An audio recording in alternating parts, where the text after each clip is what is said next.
ესე იგი, გამარჯობათ, აი მეგობრებო, წუხელ რო დავდე ვიდეო დენდრობიუმების პატარების რო ვწყავდი. აი როგორ აქვთ ბოლომდე ფესვები გაზრდილი, რამ ციგრძეზე აქვთ.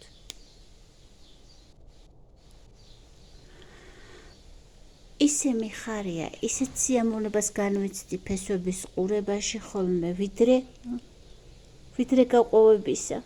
იმიტომ რომ მიფუჭდებოდა ხოლმე პანტი-პუნტად. და ნახეთ რა კარგი პატარასაც როგორი ფესვები აქვს. და ეს მე შევძელი და როგორ შევძელი რო ვთქვა.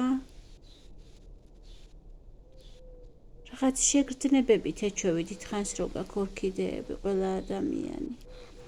ერთი რო გაქვს თავზე რო ევლები ადვილი ერთის მოვლა, მაგრამ მე მაქვს საუბარი, როცა ბევრი გვაქვს და გვიფუჭდება ხოლმე ხო გვენანება.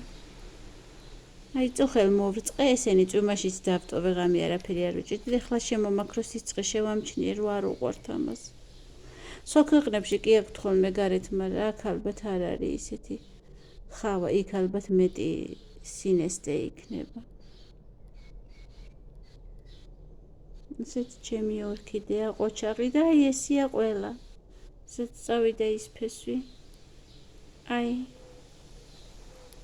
ესია ყველა ჩემი ორქიდეა, ყველა დენდრობიუმი, 11 ძალია და 11-ვე ესია. მადლობა ყურადღებისთვის.